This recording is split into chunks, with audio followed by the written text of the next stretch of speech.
Comment être efficace dans sa communication web?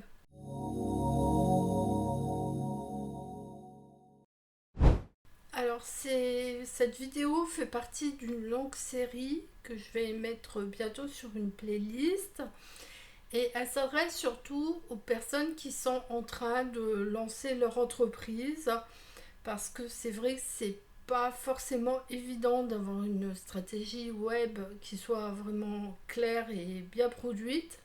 Donc là, je vais vous présenter un petit peu comment articuler tout cela et je vais aussi vous donner par la suite un plan d'attaque pour que vous puissiez prendre en charge votre communication ou si vous allez voir une agence ou un freelance, que vous puissiez être armé et que vous sachiez où aller et comment bien le diriger. Comme je vous ai expliqué, on va parler de marketing. Alors en fait, le but du marketing, c'est de préparer un terrain propice à la vente.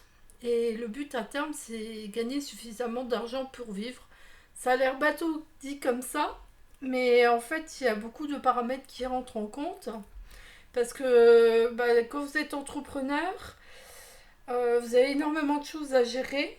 Et le problème, c'est que une fois que vous avez commencé les démarches, vous êtes un petit peu pris dans un engrenage, vous avez plein de choses à penser, vous avez une charge mentale, vous avez une tête comme ça.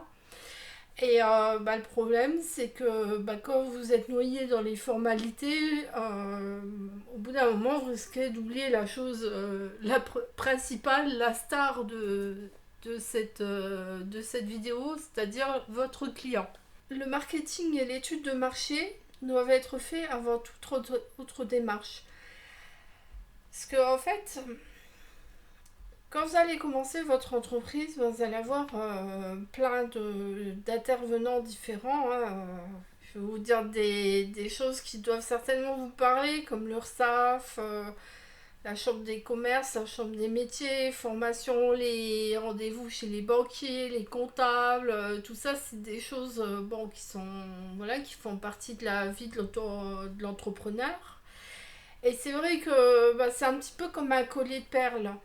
Là, il y a toutes les choses, toutes les formalités qui sont pas très, pour moi, qui sont pas très excitantes, mais qui sont nécessaires. Et puis là, on va continuer le collier de perles. On va s'occuper aujourd'hui de la partie marketing pour, pour vraiment se recentrer sur le client, pour savoir comment réussir à l'attirer, comment créer un lien de confiance avec lui, afin qu'au final, il vienne chez vous et qu'il vienne dépenser son argent chez vous.